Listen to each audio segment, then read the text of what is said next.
प्रस्तुत काल आपण अध्याय क्रमांक 2 आणि ओवी क्रमांकाला येऊन थांबलेलो होतो. 56 क्रमांकाचा श्लोक होता आणि त्याच्या खालची ओळ होती, नाना दुःख प्राप्ती जयाशी उद्वेग नाही चित्ती आणि सुखाची आरती आड पैजे ना. दुसऱ्या अध्यायामध्ये पहिलं अनात्म विचार सांगितला. नाशिवंत काय, अनात्म म्हणजे काय, नाशिवंत. आत्म म्हणजे काय, शाश्वत. नाशिवंत शाश्वत गोष्टीचं वर्णन केलं. शरीर नाशिवंत आहे, आत्मा शाश्वत आहे. शरीर जरी नाशिवंत असलं तर त्याची जी 5 मूल तत्व आहेत त्याचा कधीच नाश नाही होत, फक्त आकाराचा नाश होतो. माठाचा नाश होत नाही, माठाच्या फक्त आकाराचा नाश होतो. माठाच्या आतल्या पोकळीचा केव्हाही नाश होत नाही. आणि वरती जे खापर आहे ना त्याच्या फक्त आकाराचा नाश येतो. नाही तर माती तशी राहते, अग्नी त्याच्यात तसाच असतो, तेज तसंच असतं, पाणी तसंच असतं आणि हवाई तशीच त्याच्यात असते. फक्त काय होतं, आकाराचा नाश. तसं आपण जेव्हा देह ठेवतो त्यावेळेला काहीच नुकसान नाही होत, ना शरीराचं नुकसान होत ना आत्म्याचं. शरीर कशामुळं तयार झालेले, देह तव पाचाचे झाले, ते कर्माचे गुणी गुंतले आणि भव तसे चाकी सुदले जन्म मृत्यूच्या. शरीर कशाचं झाले, 5 तत्वाचं झाले. आणि त्या 5 तत्वाच्या शरीरामध्ये आत्म्याची साथ भेटल्यामुळे ते शरीर जन्म मरणाच्या कचाट्यात सापडलं. आणि ते शरीरसुद्धा ते 5 तत्व उसनी आणलेले. जसं आपण काही वेळेला एखाद्या गोष्ट उसनी मागतो कोणाकडं, तसं देह हा 5चा किंवा देह हा 5चा अनिला उसना शेकी त्याचा त्यासी देणे लागे. शरीर हे 5 तत्वाचं पंचमहाभूताकडून उसणं आणलेलं आहे आणि त्याचं ते त्याला द्यायला पाहिजे आपलं काम झाल्यानंतर. पण आपल्याला अशी सवय, उसने पैसे मागताना खूप आपण प्रसन्न करतो त्याला, असा आहेस तू, तसा आहेस तू, मला दे. आणि उसने पैसे दिले का खुश. परंतु जर उसने मागायला आला का मग आपल्याला राग येतो, रडारडी येते. तसे हे देह तव देह हा 5चा अनिला उसना, पंचमहाभूताकडून उसनं मागितलं हे शरीर आपण.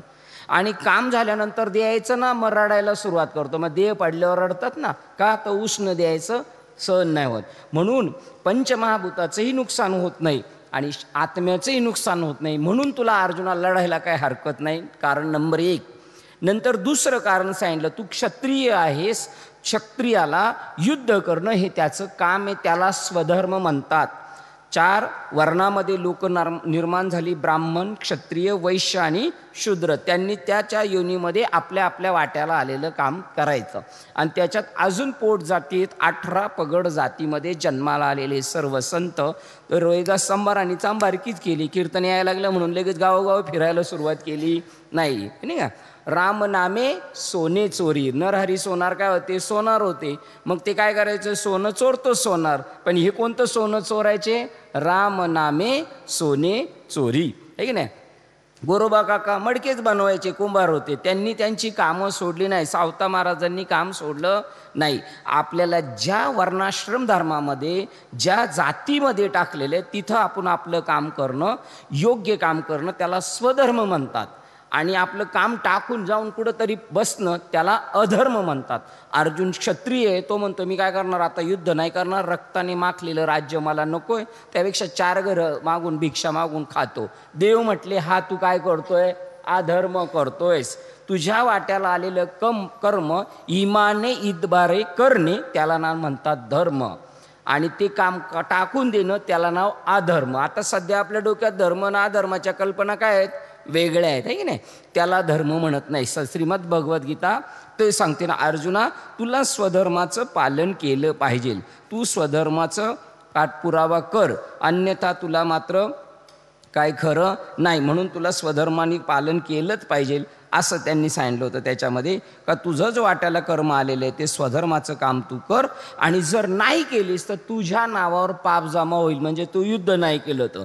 म्हणून स्वधर्म करायचंय. पण मग कसं करायचंय, तर डोक्याने करायचं, बुद्धीने करायचं. जिंकलास तर इथलं राज्य भोगशील, संपलास लढाईमध्ये तर स्वर्गाचं राज्य भोगशील. आणि तुला कर्म करत असताना तू कोणत्याही फलाची अपेक्षा करू नको. सुखी संतोषा न यावे, इथं आल्यावर मला काय फायदा होईल, घबाड भेटल, नाही. सुखी संतोषा न यावे. आणि कदाचित वाट्याला दुःख आलं तर दुःख विषादानं भजावे, डोकं धरून बसायचं नाही. आणि लाभ अथवा हानी न धरावी मना माझी, असं तू युद्ध कर. मग अर्जुना तू दाटूमुटीचं युद्ध कर आणि करत असताना कोणत्याही प्रकारचा फायदा अथवा नुकसान याचा विचार करू नको. आणि मी तुला जे सांगितलेलं ज्ञान आहे हे वेदातलं ज्ञान आहे, पण वेदातल्या जे उपनिषद आहेत जे आत्मस्वरूपाची व्याख्यानी करतात, आत्म्याच्या भेटीबद्दल बोलतात, आत्म्याच्या भेटीबद्दल म्हणण्यापेक्षा आपल्या प्रत्येकाच्या स्वरूपाच्या बद्दल ते व्याख्यानी करतात, चर्चा करतात, ती उपनिषद आहे. तो वेदातला ज्ञानकांडाचा भाग आहे. त्याचा तू विचार कर आणि आत्मस्वरूपाची ओळख करून घे. मग आत्मस्वरूपाची ओळख करून काय घ्यायची असेल तर काय करायचं, तर चित्त सम राहिलं पाहिजे. संतांचं चित्त सम होतं.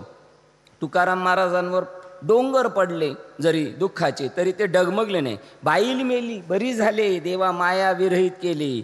हो, दुष्काळ पडला, पोरग मेलं बरं झालं. हो, परत सावकारकीचा धंदा होता, तो डब घाईला आला. दुष्काळे पर पिढा गेली. काय त्याचं सुरुवात, दुष्काळे पर पिढा गेली. हो, जेवढं माझं धन होतं तेही घेऊन गेलं तरी मला काही फरक पडत नाही. अशी जी समबुद्धी होती अर्जुना, ती तुझी राहू दे. अर्जुना, समत्व चित्ताचे तेच सारजान योगाचे, जेथे मन आणि बुद्धीचे ऐक्य आधी. समान स्वरूपात राहायचं आणि आपलं कर्म करत राहायचं. कर्म करत असताना फलाची अपेक्षा नाही केली म्हणून फळ भेटत नाही असं नाही. जे आपल्या प्रारब्धात आहे ते भेटतंच, पण आपण त्याची आस नाही धरायची बस. मग तू कर्म कर, पण कर्मफळाची अपेक्षा नको करू. परत काल एक अज्ञानी लोक सांगितले, जे विधीने सगळे व्यवहार करतात, सगळी कर्म ॲक्युरेट असतात त्यांची, वेदाने सांगितलेल्या प्रमाणे करतील, सगळं करतील, परंतु ते एकच चूक करतात, ते ऐहिक भोगासाठी पळतात. हो, नश्वर भोगासाठी हे करतात आणि देवाला प्रसन्न करून काय मागतात, नश्वर भोग. दुर्योधनाला म्हणला, देव तुला काय पाहिजे बोल. तो बोलला का मला देव पाहिजे नाही, म्हणतो सगळं सैन्य दे मला, मी लढाई करील वगैरे, त्यांच्या जोरावर मी राज्य जिंकल. मग ती दुर्बुद्धी आहे जी देवापासून बाजूला गेली. देव नको आणि बाकीचं सगळं पाहिजे. बरं, तुम्ही जर देव पाहिजे म्हटलं तर बाकीचं वैभव येणार नाही का? आपसुकात घरी चालत होतं, येतं. ओ, नामामृत गोडी वैष्णवाला आदले नाही, नित्य नेमनामी ते प्राणी दुर्लभ, आणि लक्ष्मी पण आणि वल्लभ पण तयाजवळी. वल्लभ म्हणजे परमात्मा आणि लक्ष्मी पण, सगळं येतं. भुक्ती मुक्ती चारी घरी त्यांच्या, जे जे तुमच्या गरजेचं आहे ते ते देतो. फक्त देव लई कोट्याधीश करत नाही, कारण का त्याच्यामध्ये तो व्यस्त होईल आणि मला प्राप्त करायच्याऐवजी भरकटला जाईल, म्हणून मर्यादेत सगळ्या गोष्टी देत असतो. मग तू कर्म कर, पण कर्मफळाची अपेक्षा करू नकोस आणि ह्या लोकांच्या नादी लागू नकोस. हे जरी वेदासारखं बोलत असलं तरी ऐहिक भोगासाठीच पळतात. तू अशा पद्धतीने जर कर्म केलं तर अच्युत पद प्राप्त करशील, जिथून कधीच खाली येऊ शकत नाही, अशा उंच पदाला जाऊन बसशील. असा धनुर्धरा बुद्धियोगाचा वापर कर. सच्चिदानंद श्रीपाद बाबा जे इगतपुरी तालुक्यामध्ये, नाशिक जिल्हा आणि इगतपुरी तालुक्यात घोटी गाव आहे, ते म्हणायचे का आपल्याला जे बी करायचं ते कशाने करायचं, डोक्याने करायचं. पण सध्या ते म्हणायचे काय लोकांचं, पायी तीर्थयात्रा घडो आणि डोकं खुशाल गहाण पडो. डोक्याने नाही करत, मृदुंग डोक्याने वाजवतात, पेटी डोक्याने वाजवतात, ड्रायव्हिंग डोक्याने करतात, हाताने करतात, पण हाताला इंटिमेशन कोण करतं, सूचना कोण करतं. त्या बुद्धियोगाचा वापर करा. जे बुद्धियोगा योजिले तेच इथे पारंगत झाले, आणि जे हे उभय पाप पुण्य सांडिले, त्यांनी या जगामधलं पाप आणि पुण्याला काडी लावून दिली. त्याच्याशी आम्हाला काही घेणं देणं नाही, कारण या जगात चांगलं काही नाही आणि काही वाईटही नाही. ऐसा तू होसी तैजै मोहाते सांडिसी, आणि मग वैराग्य मानसी संचरेल. मग वैराग्य आपसुकात आपल्याला येऊन भेटेल. का देव भेटत नाही? खूप ज्ञानी लोक आहेत, कारण का तैशी वैराग्याची शिव नेनती, विवेकाची तैशी वैराग्याची शिव नदी विवेकाची भाषा नेनती, ते मूर्ख केवी पावती मज ईश्वरा. ते ज्यांच्याकडे विवेक नाही. विवेक म्हणजे काय? सार आसाराचा विचार. वैराग्य म्हणजे काय? नश्वर गोष्टीबद्दलची रुची संपणे. आणि अशा गोष्टी नसेल तर ईश्वरत्व प्राप्त होत नाही. आणि जर तू असं तुला वैराग्य निर्माण झालं, वैराग्य निर्माण कसं झालं पाहिजे ते म्हणतात, 5 ताट एकदम मिष्ठान्न जेवण वाढलेले, सगळे मेनू ठेवलेले आहेत, आणि आता पुंडलिकवर देव झालं, बसा म्हटले जेवायला, आणि जेवायला बसा म्हणायच्या अगोदर फक्त एक वाक्य टाकलं, श्लोक झाल्यानंतर बसा म्हणायच्या अगोदर बसा बसा याच्यात विष टाकलेले. म्हणलं खाईल का कोणी? नाही. तसं या नश्वर जगतामध्ये सगळं विष तुकाराम महाराजांना दिले होते. नजराना पाठवला होता शिवाजी महाराजांनी. ते काय म्हणले, हे विष आहे, हे मला नको. असं जेव्हा वैराग्य निर्माण होईल मग निष्कळंक गहन उपजेल आत्मज्ञान. आत्मज्ञान आपल्याला प्रगट होईल आणि तेने निचाडे होईल मन आपैसे.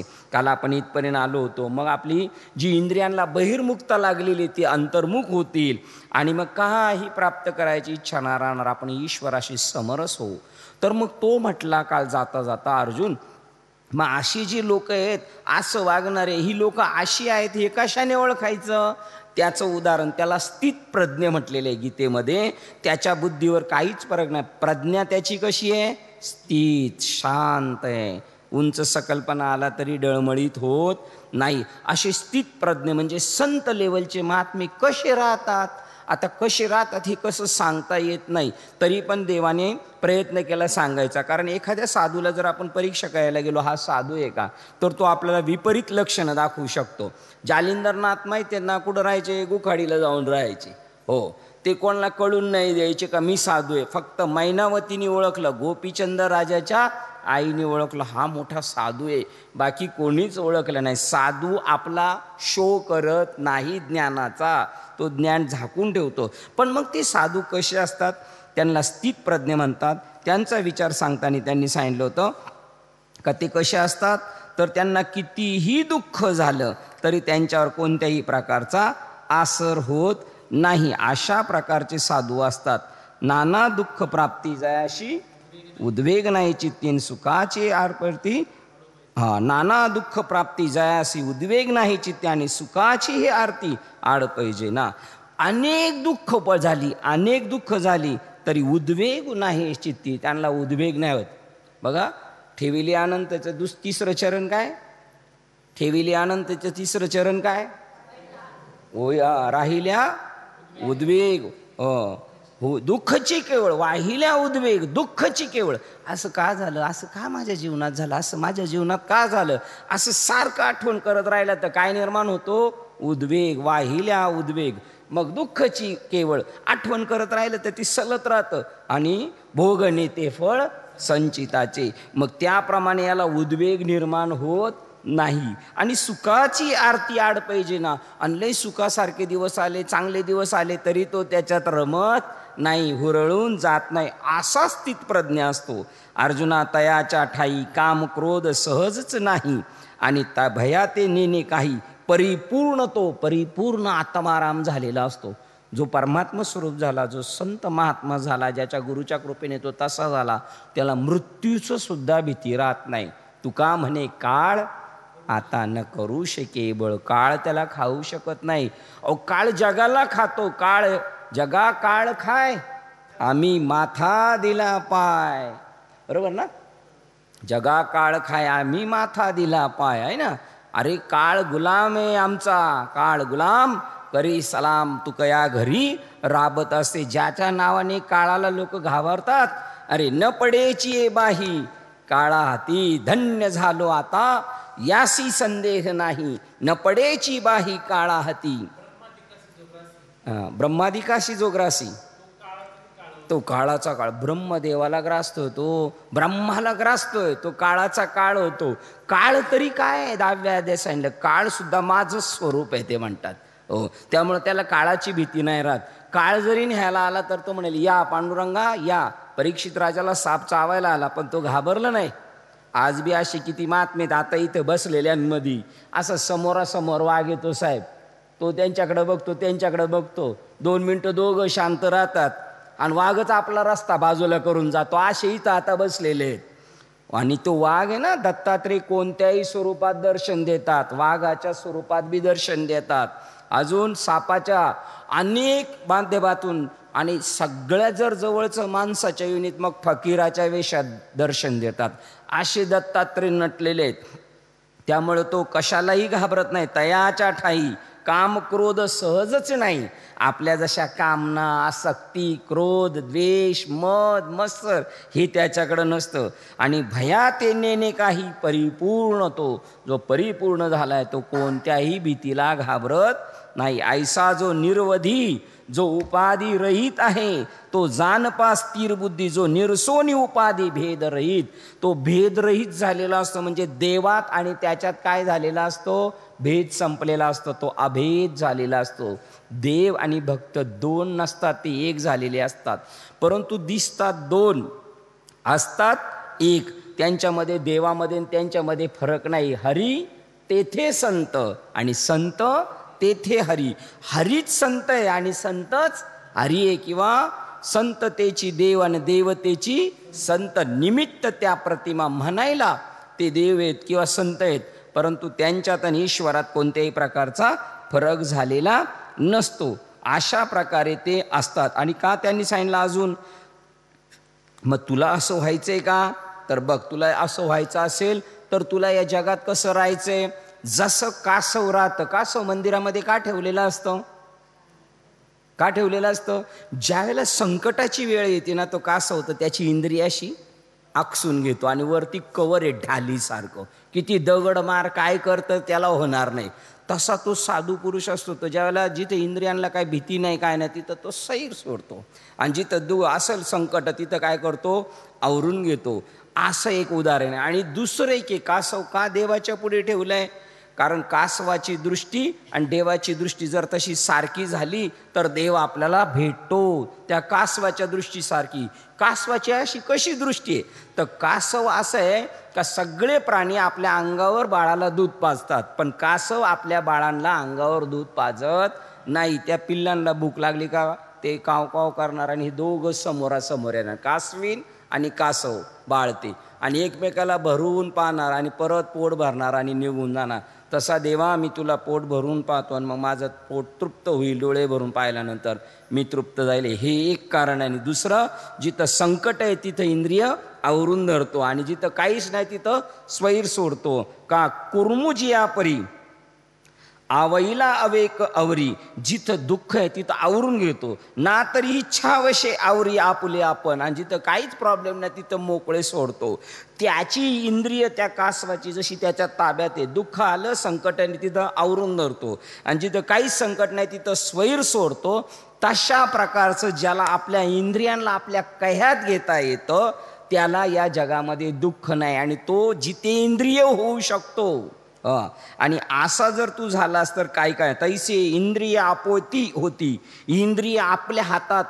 तुकाराम महाराज म्हणतात, इंद्रियाचे धनी तुका म्हणे आम्ही झालो गोसावी. गोसावड बाबा म्हणजे काय भंगार भिकारी गरीब नसतो. गोसावी या शब्दाचा अर्थ ज्ञानेश्वरी सांगितलं, सगळ्या प्रॉपर्टीचा मालक असतो, तो जगाचा मालक असतो, पण तो नॉर्मलमध्ये राहत असतो. त्याचं नाव गोसावी. आणि ज्याने इंद्रिय आपल्या ताब्यात ठेवले त्याचं नाव गोसावी आहे. त्या म्हणले त्याप्रमाणे तैसी इंद्रिय आपोयती होती. इंद्रिय आपल्या मनाप्रमाणे वागतील. जया ते म्हणितले करती. तो सांगल तसे इंद्रिय करतात. इंद्रिय त्याचे गुलाम होतात, नोकर होतात. आणि सध्या आपण कोणाचे गुलाम आहेत? इंद्रियांचे आहेत. आपण त्यांचे नोकर आहेत आणि ते त्यांचे नोकर आहेत. अशी त्यांची स्थिती असती. तयाची प्रज्ञा जाण स्थिती पावली असे. त्याची प्रज्ञा स्थिर झाली, इंद्रिय त्याच्या ताब्यात आहेत.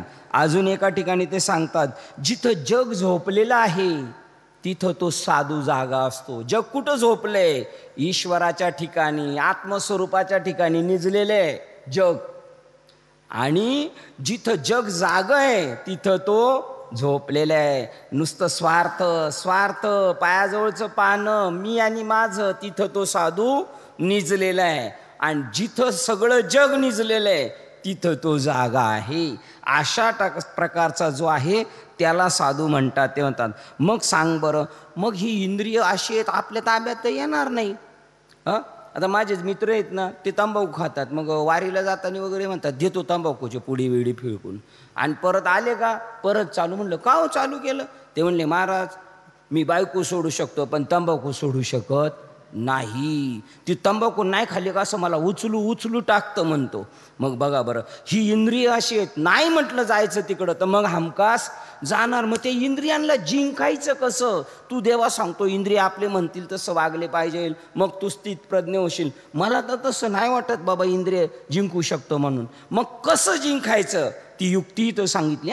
पण सुप्त स्थितीत सांगितलेली ती कळायला सुद्धा तेवढा डोळस पाहिजे माणूस, तेवढं त्याचं कर्म नेक पाहिजे का. याच्यात काय माऊलीनं सांगायचं, या ज्ञानेश्वरीमध्ये ज्ञानबाची मेक आहे आणि ती गुप्त आहे, गुप्त प्रगट नाही. हो, एवढं गुप्त ठेवावं लागते त्यांना, ते इथं ठेवलेले बघा. आता याच्यात तुम्हाला सांगेल, समजेल पुढे गेल्यानंतर. मग ते इंद्रियांना जिंकता येत नाही, मग काय करू म्हणले, आपण स्वयंबळावर ते इंद्रियांना जिंकण्याचा प्रयत्न करू. अर्जुना अनिकही एक ऐक, सांगेन एक कौतुक, जे या विषयात ते साधक तेजिते नियमे. साधक आहेत, साधक कोणला म्हणतात, साधक ज्याला साधन भेटलेलं आहे. मला नारंगावरून हिवऱ्याला यायला काय नाही भेटलं, साधन, म्हणून मी एस टी स्टँडलाच आहे नारंगावला. तसं मला देवाकडं जायचं काय भेटलं पाहिजे, साधन. आणि देवाकडे जायचं काय साधन आहे, नामा परते साधनच नाही, जे तू करशी अनेक काही. मग ते साधन भेटलेले असा जो साधक आहे तो इंद्रियांना जिंकतो, नियम करतो. श्रोत्राधिक इंद्रिय आवरती, कानाची इंद्रिय आवरण धरतात. हो, डोळ्यांनी पाहायचं नाही, रूप पाहिलं का मला हवंय, मला हवंय का त्याच्या मागं पळतो, मग त्या डोळ्यांना जिंकतो, कानाला जिंकतो. श्रोत्राधिक इंद्रिय म्हणजे श्रोत्रा अधिक इत्यादी इंद्रिय आवरती. परी रसनीय नियम, रसने नियम न करती, ते सहस्रावदा कवळजती. जे सगळी इंद्रिय आवरू शकतात, पण जिभेवर ज्यांचं लगाम नाही ते काहीच आवरू शकत नाही. पण जीव अशी आहे ना, आवडीचं खातीन, पोटात इंधन भेटलं का मग ते इंद्रिय विषय मिळवण्यासाठी दौडतात, त्यांना तो पाठपुरावा भेटतो. म्हणून इंद्रियांना जिंकायचं. इंद्रियांना ज्याने जिंकलं, ज्याने जिभेवर ताबा ठेवला, तो विजयी होऊ शकतो. असे माझे किती जोडीदार आहेत, ते म्हणतात आम्हाला माळबिळ घालायला सगळं आवडतं, पण काय करू महाराज, मला खायलाच लय आवडते. काय खायला आवडतं माहिती आहे ना तुम्हाला, मग का त्यांच्या जिभेवर नाही, ते म्हणते आम्हाला खूप चांगलं वाटतं, पण आम्ही तर तिच्यावर जिंकता कशाने येईल, इंद्रियांना कसं जिंकलं जाईल. विषयी माणसे, खाणारे पेणारे जुगारी, त्यांना जिंकायचं काय साधन आहे, तर एकच साधन आहे, नामापरते साधनच नाही. ते म्हणतात बघा, हो, रसने नियम न करती, ते सहस्रवदा कवळजती. विषयी हजारो बाजूंनी विषय त्यांना गुरफडून घेतात, ज्यांना जिभेवर नियंत्रण करताना आले. जैशी वरीवरी पालवी खुडीजे, आणि मुळी उदक घालीजे, तरी कैसेनु नाशू पाविजे तया वृक्षा. जर आपल्याला एखाद्या झाडाचा नाश करायचा तर वरून वरून नसती पाला खुडला तर त्या झाडाचा नाश होईल का, नाही. खाली तर तुम्ही उदकाला सारखं पाणीच घालता त्या मुळांना सारखी, आणि वरचा सगळा पाला खुडला आणि खाली मुळाला पाणी टाकलं तर तो वृक्ष संपेल का, नाही, उलट बोळावेल, तो वाढल अजून. तसं तुम्ही वरच्या इंद्रियांना जिंकता पण रसिंद्रियांना जिंकत नाही. मग त्याला खाद्य दिल्यानंतर बाकीचे इंद्रिय सैरबैर होतात. त्यांनी उदाहरण दिलं वृक्षाचं, वृक्षाची पानं खुडल्याने वृक्षाचा नाश नाही होत, पाणी तर टाकताय तुम्ही. नंबर 2चं उदाहरण सांगतो, तो उदकाचे नि बळी अधिके, जैसा आडवेनी आगे फाकी. ते पाणी भेटल्यानंतर उभा आडवा वाढतच राहणार तो वृक्ष. तैसे मानसी विषव पोखे रसनिंद्रियद्वारे. बघा, तसा माणूस मन त्या विषयांनी पोखरलं जातं. कशाने, रस इंद्रिय भेटल्यानंतर, रसेंद्रियनी म्हणजे जे जे आवडतं ते खाल्ल्यानंतर माणूस त्याच्या आहारी जातो. मग इंद्रियांना जिंकता येत नाही. मग इंद्रियांना कशाने जिंकायचं ते आता इथे साधन सांगतील. अजून एक ओळ गेल्यानंतर, येरा इंद्रिया विषय तुटे, इंद्रियांची विषयाची ताटातूट होते. तैसा नियमू नये रस हटे, असा कोणताही नियम नाहीये. येरा इंद्रिया विषय नसरे, विषयाच्या आतीत गोड पण रसने आतीत आपण जो ऐके केल्या जाण रसना संपूर्ण जिंकले. बघा ज्ञानेश्वर महाराज हे एकनाथ भागवत, सर्व गोडियांचे गोड आहे, ते गोडीसे जो लागला आहे तयासे रसना वश होय, रस आपणे न बाधती. सर्व गोडीची गोडी आहे. काय सगळ्या रसात, सगळ्या गोडीतलं काय गोड आहे, गोड तुझे नाम विठोबा आवडते मज, गोड तुझे रूप, गोड तुझे नाम, आहे की नाही. त्याप्रमाणे जर त्या गोडीची जी गोडी जो लागलेल्या आहे, सगळ्या गोडीच्या पाठीमाग कशाची गोडी माहिती का, परमात्म रसाची गोडी आहे. ती जर लागली त्यासीच रसनावश होय.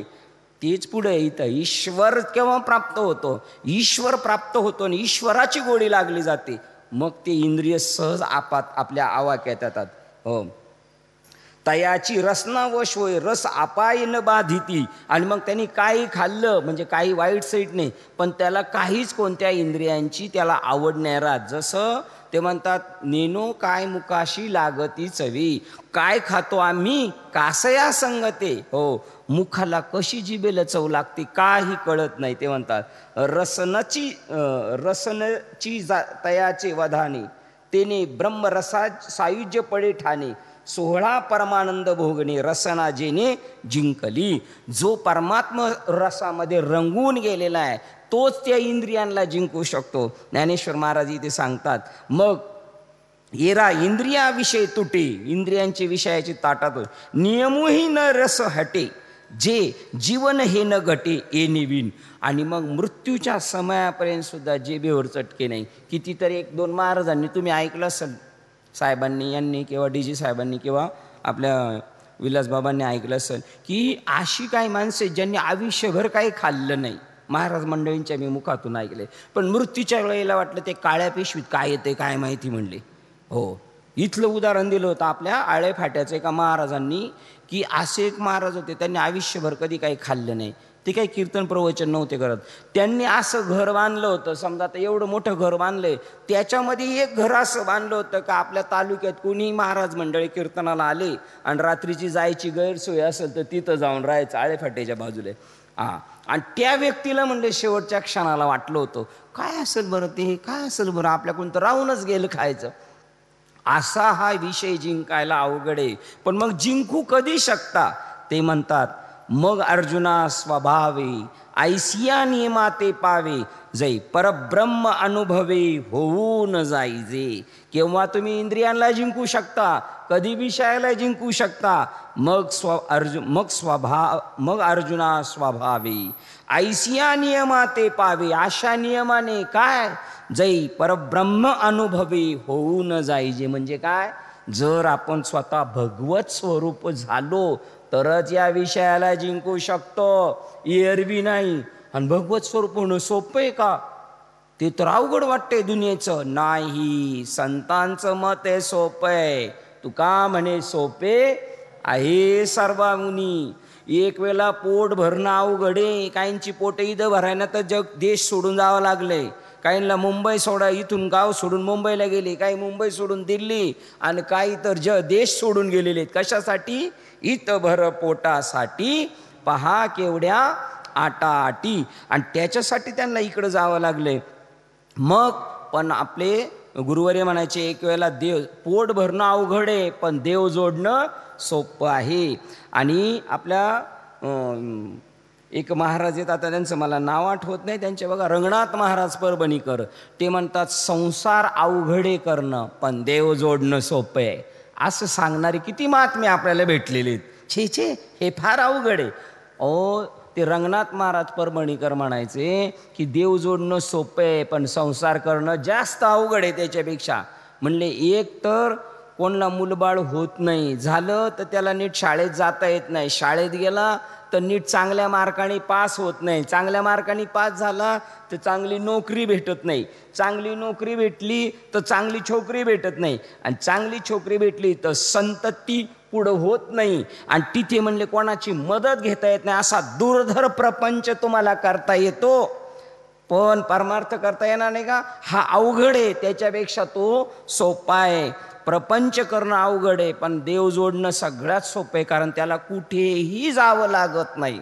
मग तो देव जर जोडला ना आपण ईश्वर स्वरूप झालो तरच आपण इंद्रियांना जिंकू शकतो. एरवी स्वयंबळावर कोणी जिंकू शकत नाही. ते म्हणतात, मग अर्जुना स्वभावे ऐसिया नियमा ते पावे, जय परब्रह्म अनुभवे होऊन जायचे. आपल्या अनुभवाने परब्रह्म स्वरूप झालं पाहिजे. दुसरा म्हटला म्हणून नको.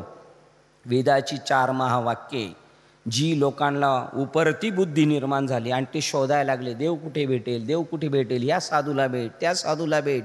आणि एक दिवशी एक खरा साधू भेटला आणि त्यांनी सांगितलं, बोध दिला, तत्वमसी, तू कोण आहेस? ज्या ईश्वराला शोधायला लागलाय तो तूच आहेस. पण तू म्हणतो, बाबा मला पटत नाही, मी कसं काय ब्रह्म असणार, मला नाही पटत. ते म्हणले, मग ध्यानधारणा करून बघ.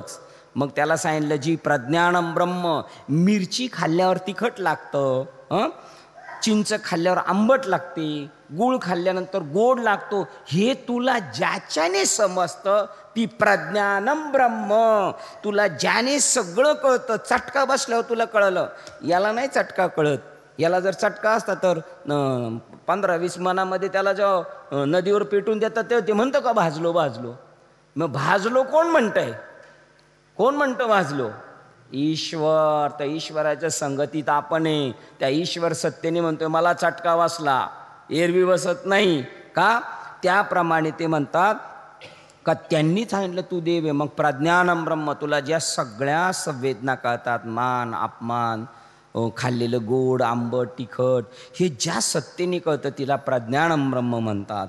हो, मग प्रज्ञानम ब्रह्म. त्याच्यानंतर अयम आत्मा ब्रह्म, मी आत्माच आहे असं ज्याला कळतं तो ब्रह्म आहे. मग तुम्हाला कसं कळेल? तू ध्यानाला बस. आणि ध्यानाला बसता बसता बसता त्यांना गुरुजींनी जे नाम सांगितलं, ज्ञान सांगितलं, त्याचं ध्यान करता करता आतूनच त्याला उलटी आली. मोठ्याने म्हणला अहम ब्रह्मास्मी, मीच देव आहे, असं तो म्हटला. आणि असं ज्या वेळेला होतं त्याच वेळेला त्याला इंद्रियांना जिंकता येतं. तै शरीर भाव नासती, मग शरीराचा भाव विसरून जातो. मी शरीर आहे हे त्याच्या ध्यानात राहत नाही. कबीर बाबा ध्यानाला बसले आणि ध्यानाला बसल्यानंतर ते इतके त्या ध्यानामध्ये मग्न झाले, ईश्वर स्वरूप झाले, त्यांना शरीराचंच ध्यान नाही. कुत्रा आला आणि त्यांची चांबडी चावून खायला लागला. तर दुसरा एक माणूस म्हणला ही काही चक्रम झालं काय? ए बुवा बघ हे काय चाललंय, कुत्रं चांबडी खाते. तर तो त्या माणसाला म्हणतो कुत्ता जाने चमडा जाने. चमडा किस काय? जिसका हो जाने. मला काहीच घेणं नाही. त्याचं नाव आहे की. आणि असं तुकाराम महाराजांचं होत नव्हतं. बाबाजींकडून दीक्षा घेतली तरी, म्हणून त्यांनी त्यांना गाराणं घातलं, देवा आता ऐसा करी उपकार, या देहाचा विसर पाडी मज. त्याच्यानंतर गुरु नानकांच्या पोरांना असं जिवंत भिंतीत गाडलं, त्यांना फरक नाही. आणि संभाजी राजांना एवढ्या वेदना दिल्या तरी त्यांना का ते तिथे टिकून राहिले? कारण ते ज्या वेळेला औरंगजेबाच्या कैदेत होते तेव्हा रामदास स्वामींचे शिष्य कल्याण स्वामी जाऊन भेटून आले त्यांना, आणि देह तुम्ही नाहीत अशा प्रकारच्या दीक्षा दिल्या. एवढे मोठे राजे होते, 4थ्या अध्यायात येणार. हे राजे या ज्ञानाचे जाणते होते, पण आताचे राजे जाणते नाही, ते बी आपल्यासारखेच सगळे. त्यामुळं त्यांना ती विद्या जाणली. आणि तुम्ही शरीर नाही, एवढ्या वेदना दिल्या तरी त्यांना झाल्या नाही, कारण तै शरीर भाव नासती. असं एक संतांकडे एक इंजेक्शन आहे, त्याला ब्रह्मज्ञानाचं इंजेक्शन म्हणतात. ते एकदा इंजेक्शन मारलं का माणूस देहबुद्धी विसरून जातो. सांगा, एखाद्या माणसाला ऑपरेशन थिएटरमध्ये नेलं, बुलीचं इंजेक्शन दिलं आणि ऑपरेशन थिएटरमध्ये नेल्यानंतर डॉक्टर त्याला विचारतात काय नाव तुमचं, तुमचं गाव कोणतं, तुम्हाला मुलं किती, कंपनीत कोणत्या कामाला आहेत. आता ह्या सगळ्या प्रश्नांची उत्तर दिलं लगेच डॉक्टर ऑपरेशन करायला सुरुवात करील का नाही? करील का नाही? नाही करणार. याचा अर्थ त्याला भूल चढलेली नाही. ठणठणा ओरडल तो जर कापायला सुरुवात केलं तर. ज्या अर्थी हा उत्तर देत नाही त्या अर्थी याला भूल चढली. आणि मग तो त्याला ऑपरेशन झालं ना, आपण भेटून आलं तरी त्याला विचारलं दुखतंय का, म्हणतो नाही. आणि दुसऱ्या दिवशी म्हणतो दुखतंय का, भूल उतरली. तशी संत त्यांच्या शिष्यांना त्या इंजेक्शनाची भूल देतात का त्यांची ती कधीच भूल उतरत नाही. तै शरीर भाव नासती, शरीराबद्दलचा भाव नासला जातो. इंद्रिय विषय विसरती, इंद्रियांना विषयाची गोडी कळत नाही. काल काय कसं भाजी झाली, कसं जेवण झालं काय कळत नाही. तै जै सोहम भाव प्रतिती प्रगट होय. सोहम भाव कशाला म्हणतात? सोम तर कितीतरी लोकांच्या मुलाची नाव आहेत. सोम म्हणजे काय? सोम म्हणजे ते ब्रह्म मी आहे. याच्यावर आळंदीमध्ये एका महात्म्याने 6 महिन्यापूर्वी देह ठेवला. ज्ञानेश्वरीतले 21 सोहमची पद बाजूला काढली. डॉक्टर किसन महाराज साखरे तो ग्रंथ घेऊन येऊन वाचा. 125 ते 150 रुपये किमतीचा आहे. काय सोहम म्हणजे काय? सोहम म्हणजे ते ब्रह्म मी आहे, माझ्या असं सगळं जगत नटलेला आहे. सोहम शब्दाचा मारा केला मग विठ्ठल काकुलती आला. काकड्यामध्ये प्रमाण करतो आपण ऊर्ध्वमुखी आळविला सोहम शब्दाचा नाद. ऊर्ध्वमुखी म्हणजे काय?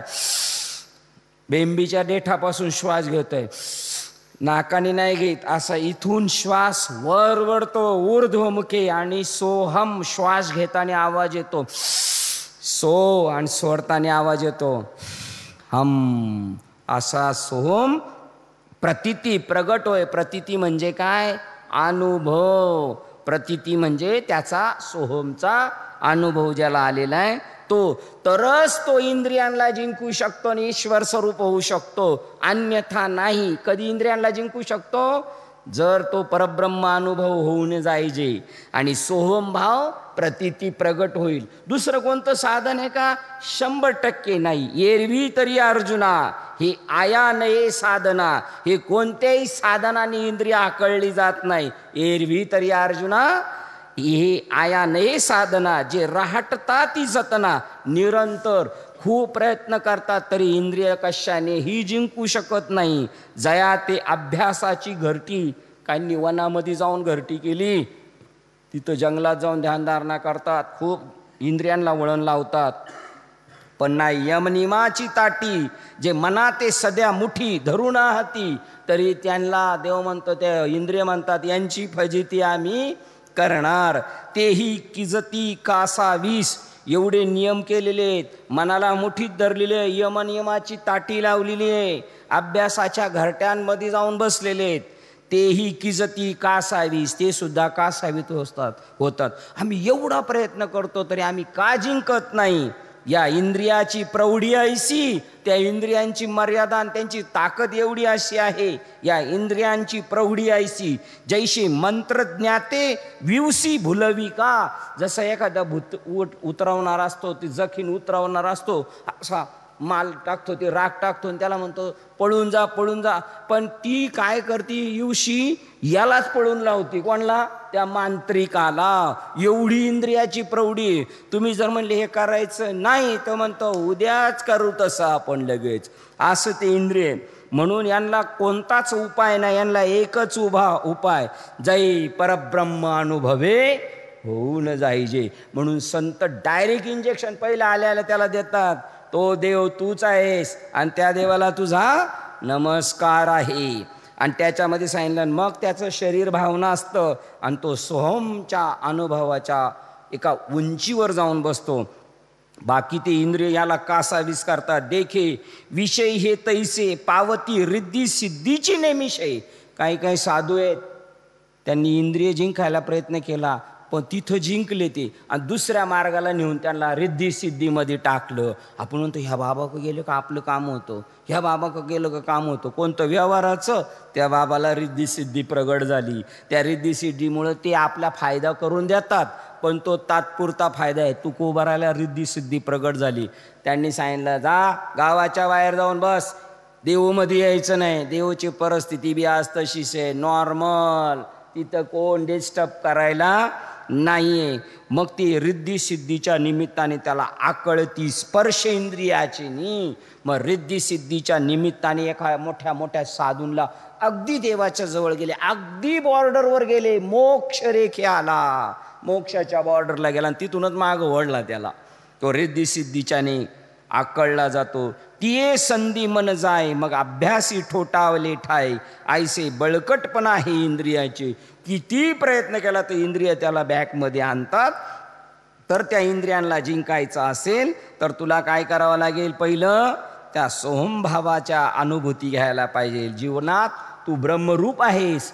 मग ब्रह्मरूप आपण नाहीत का? अहो, आपण जन्माला आलो तेव्हापासून ब्रह्मरूप आहोत. जन्माला आलो ना तेव्हाच आपण ब्रह्म म्हणून जन्माला आलेलो आहे.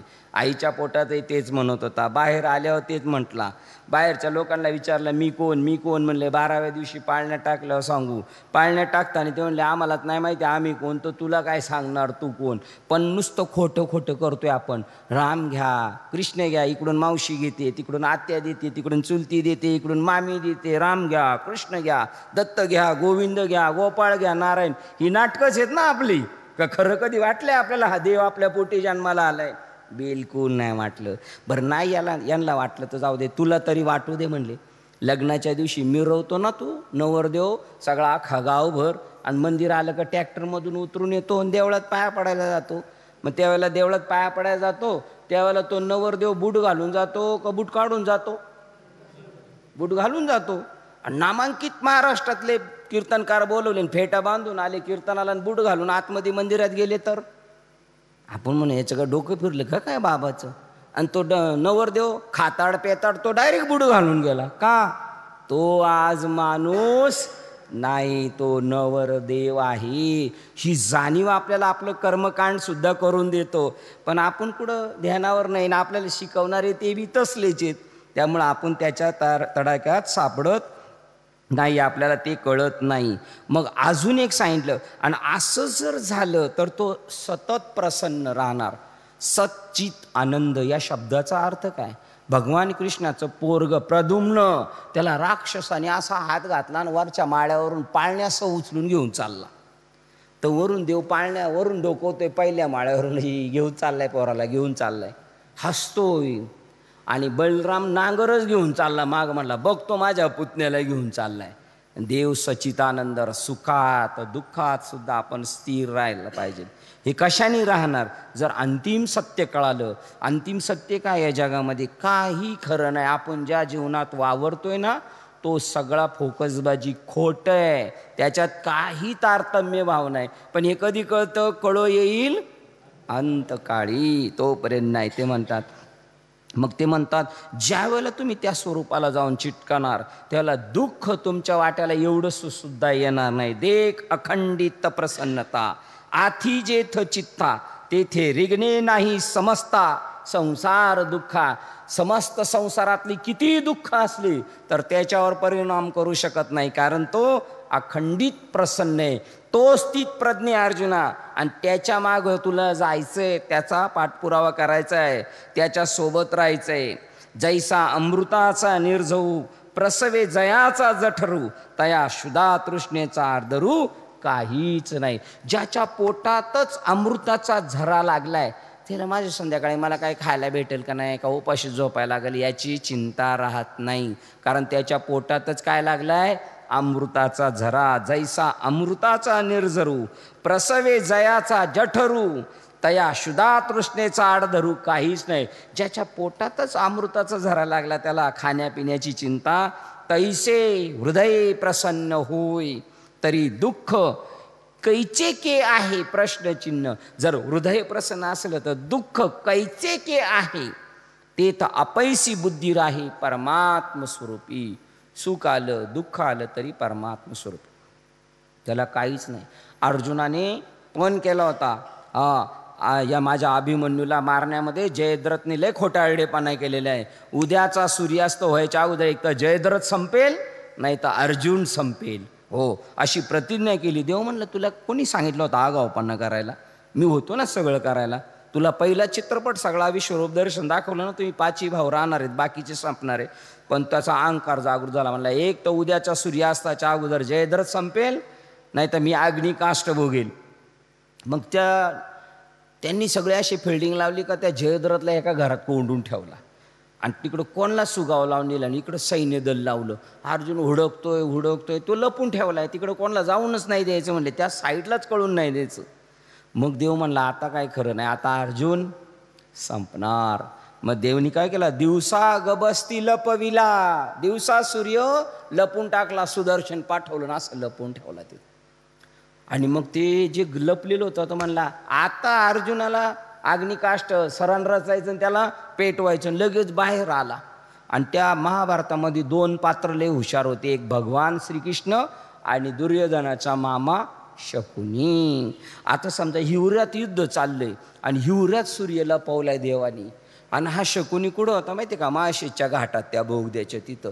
तो म्हणला श्रीकृष्ण वासुदेवने सुदर्शन क्यों भेजा है उधर. बघा त्याची मेमरी चालली, बाकीच्यांची नाही. बाकीचे म्हटले चला चला आता आस्त झालाय, आता अर्जुनाला संपवायचा. पण त्याला तिकडं कळालं, पण तो तिकडून इकडे येतोपर्यंत हा पाहिला आला ना लपलेला इथला. आणि मग तो उतरायच्या वेळेला अंधार झाला, पडायला लागला. मग अर्जुन उतरला, फक्त देवाकडे पाहिलं, देवा तुझी इच्छा आहे ना आता इथला अर्जुन संपला पाहिजे, बस चाललो मी तुझ्या मनात. ही फक्त मनातल्या मनात संवाद, फक्त देवाकडं. देवाने त्याला काय भाव दिला नाही. गेला आणि तिथं सरनाव चढणार तेवढ्यात तो जयद्रथ आला. बस सरनाव, बस सरनाव. लगेच सुदर्शन बाहेर काढलं. संपव म्हणला याला, हा सूर्य आणि हा जयद्रथ.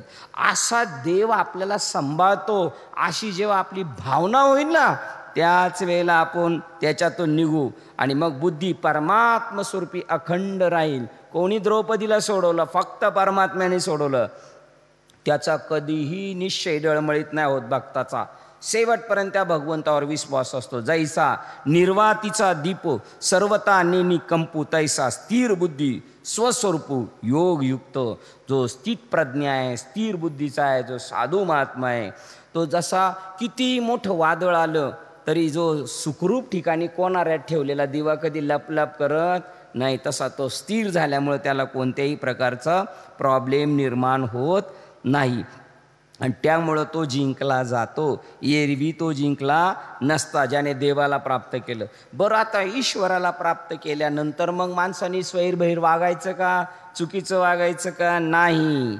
जर आपण इंद्रियांच्या आहारी गेलो तर आपला कार्यक्रम संपला. इंद्रिये जे जे म्हणती तेची ते पुरुष करती, ते तरलेची न तरती विषय सिंधू. सिंधू म्हणजे काय? सिंधुबाई म्हणजे काय? सागर. सागरात किती पाणी आलं तर सागर कोणाला रिटर्न पाठवत नाही, ती सिंधुबाई. तसं त्या विषयरूपी सिंधूने मधून तरू शकत नाही जर इंद्रियाच्या आपण आहारी गेलो तर. एखादा म्हणेल आता जिंकलो मी, झालं, आता आला, म्हणलं काय झालं? सागरातून जाता जाता जाता अगदी हा किनारा दिसला. आता काय म्हणला, टेन्शन नाही, आता काय घाबरायचं नाही, जाऊ द्या जाऊ द्या म्हणता म्हणता मोठी लाट येईल आणि कडला येता येता ती लाट काय करील, त्याला गायब करून टाकील. जैसी नाव थडिये टाकीता, जरी वरपडी होय दुर्वाता, तरी चुकलाही मागोता आपाव पाय. मागच्या सगळ्या लाटा बिटा हुकवीत हुकवीत बोहरे सोडीत सोडीत इथपर्यंत आला आणि असा किनारा दिसला आणि गाफील झाला, बरोबर त्याला गडप करून टाकणार. तैसे प्राप्ते ही पुरुषी, ज्यांनी ईश्वराला प्राप्त केले, इंद्रिय लाळिले जरी कौतुके, देख तरी अक्रमीला जाण दुःखे संसारिक. ज्यांनी ईश्वराला प्राप्त असं केलं असं जरी वाटलं आणि परत इंद्रियांच्या नादी लागले तर ते तरू शकत नाही, ते त्या भवसागरातून बुडून जाणार. अशा प्रकारचं आहे. परंतु जर ज्ञानी झाला तर तो कधीच कशाच्या नादी लागू शकत नाही. पार्था अनिक परी येथ, जो जाणता येईला उधारी, जैशी अशोभता सागरी अखंडित. अजून तुला एक लक्षण सांगतो साधू पुरुषाचं, स्थित प्रज्ञाचं. काय तर कितीही समुद्र खवळलेला असला आणि इकडून सारख्या नद्याच्या नद्या त्याला जरी येऊन भेटत राहिल्या तरी तो फुगत नाही, मर्यादा सोडत नाही. किती पाणी आपल्यात घेतो पण त्याची बॉर्डर क्रॉस करत नाही. त्याप्रमाणे कितीही सुख दुःख आली तरी तो हातबल होत नाही.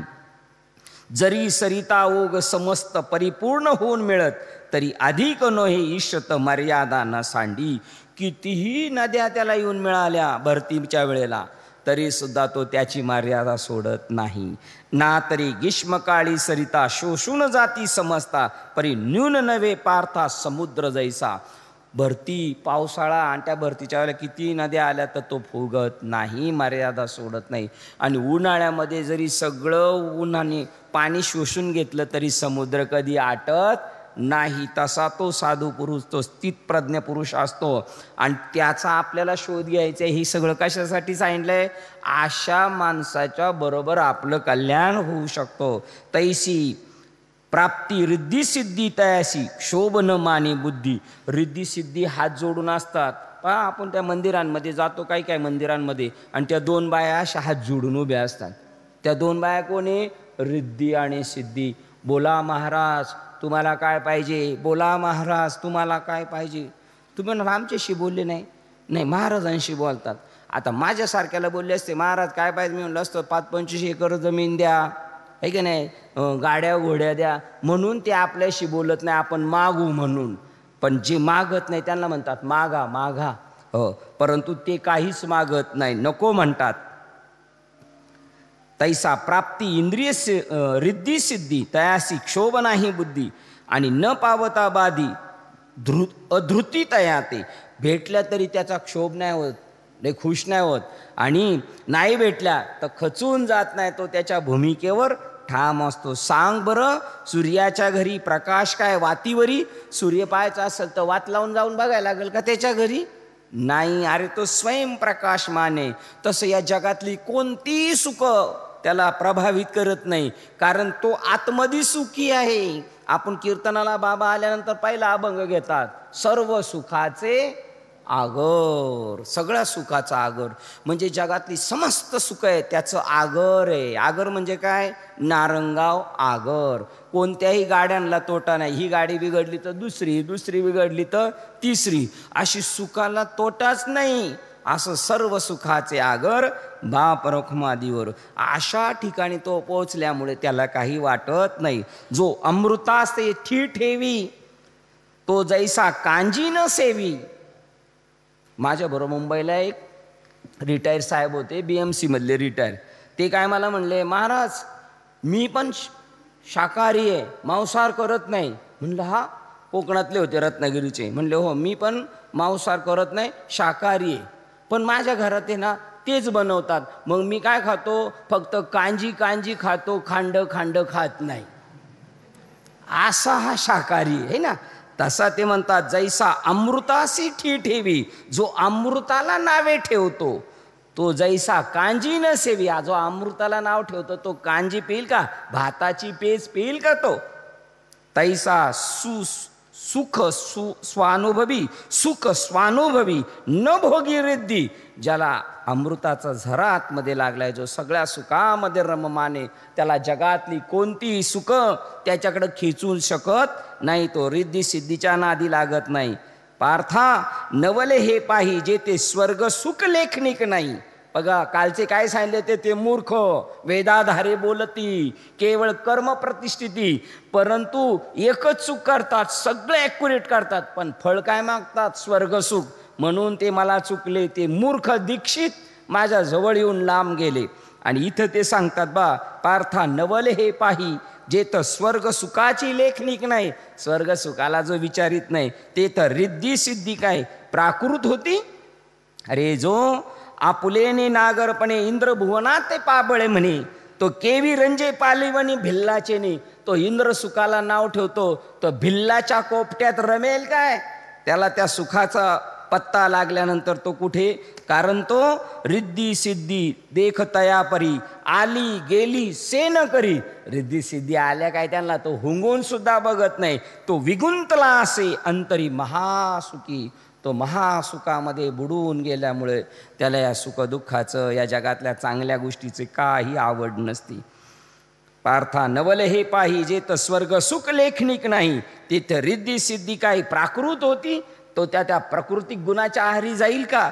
बिलकुल नाही. मग काय त्याला भेटलं? ऐसा आत्मबोधे तोषला, संतोष झाला, आत्म्याचा बोध झाला त्याला. जो परमानंदे पोखला, परम आनंदाने परिपूर्ण झाला, तोची स्थित प्रज्ञुबला ओळख तू. जो अहंकार ते दंडोणी, सकळ कामू सांडोणी, विचारे विश्व होणी विश्वा माझी. तो विश्वरूप झालेला असतो. तो आपल्याला दिसतो 3.5 हाताच्या देहा एवढा, पण तो तेवढा नसतो. त्याचं घर केवढं असतं? हे विश्वची माझे घर, आयशी मती जयाशी स्थिर, किंबहुना चराचर आपण झाला तर इतका मोठा होतो, इतका मोठा होतो. दिसतो देहामध्येच, पण तो तेवढा नसतो, तो त्याच्यापेक्षा मोठा असतो. जो अहंकारा ते दंडोनी. अहंकार कशाला म्हणतात? हो मी देह, याचं नाव अहंकार. हे ताट म्हणतं मी ताट आहे, पण हे ताट आहे का? ही ताट आहे का? नाही, हे स्टील आहे, पण हे काय ओळख करून देतं? मी ताट आहे. हा अहंकार जात नाही. पैशाचा अहंकार जाऊ शकतो एखाद्याचा. तंबूकली ईर्जित आली का पैशाचा अहंकार जाईल, है की नाही? स्वरूपाचा अहंकार जाईल. सुरकुत्या पडल्या का शरीरावर, तोही अहंकार जाईल माणसाचा. ताकदीचा पैलवानगिरीचा सुद्धा अहंकार जाईल. कब्बशीतला चहा विठ्ठल विठ्ठल विठ्ठल विठ्ठल करायला लागला का, परंतु मी देह आहे हा अहंकार जीवाला जगला तर जगू देत नाही आणि मेला तर मरू देत नाही. परत 84 लक्ष योनीमध्ये फिरावा लागतो. तो अहंकार, त्याला संत अहंकार म्हणतात. हा पैशाचा ताकदीचा स्वरूपाचा अहंकार तो जिरतो, पण हा अहंकार मेला तर मरू देत नाही आणि जगला तर जगू देत नाही. पण तो अहंकाराला दंडून तो अहंकार फेकून देतो, अहंकार वेगळी ओळख करून देतो. हे ना स्टँड झाले, स्टँड.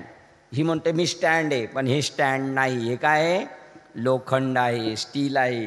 हे काय? हा ग्रंथ नाही आहे, हे लाकूड आहे. लाकूड, लाकडातून कागद निर्माण झालेला आहे, पण तो त्याची स्पेशल ओळख करून देतो, मी कोणतरी आहे.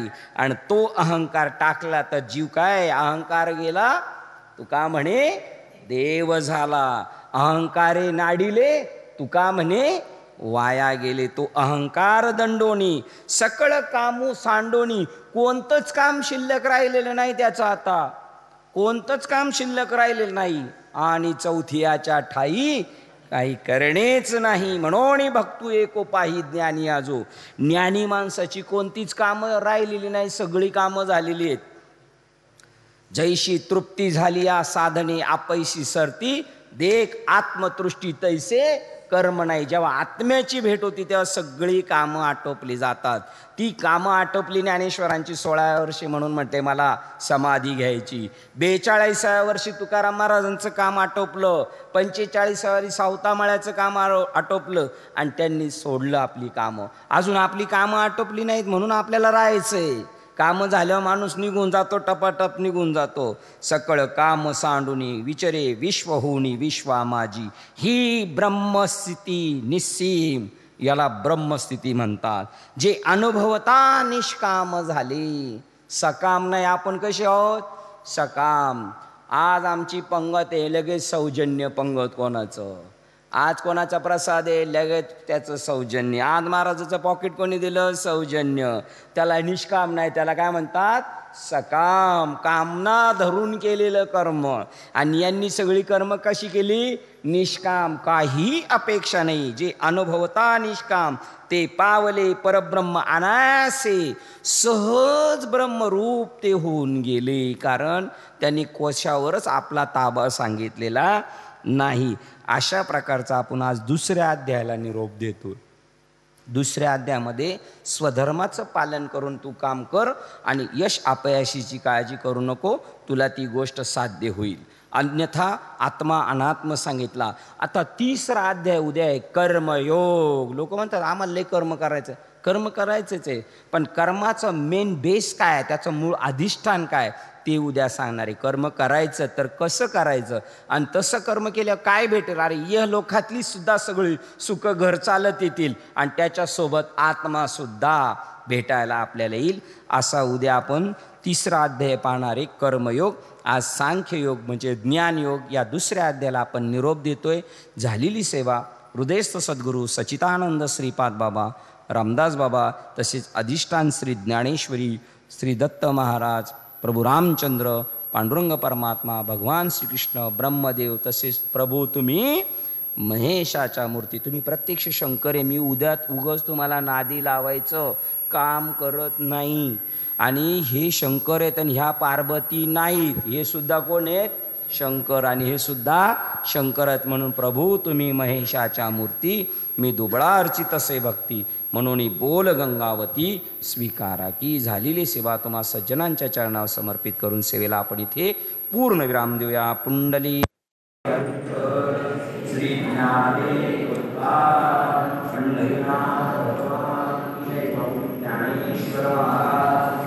जगद्गुरु सच्चिदानंद श्रीपाद भगवान की जय. सच्चिदानंद रामदास भगवान की जय. अवधूत चिंतन श्रीदेव बालकृष्ण भगवान की गुरु भाई सब संतन की जय. गणपति बप्पा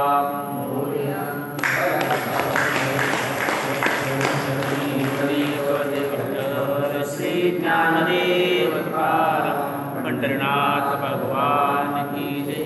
माता विश्वात्मके देवी दोषोनी मज जावे असाय नाही.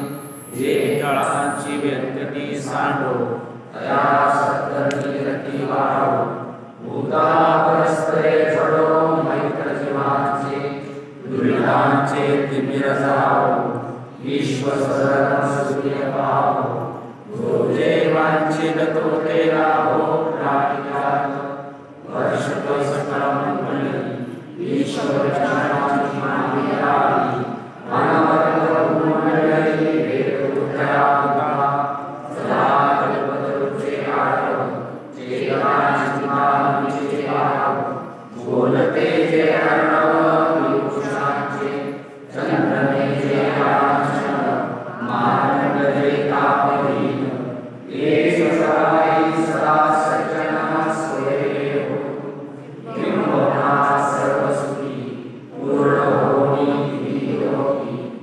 Dio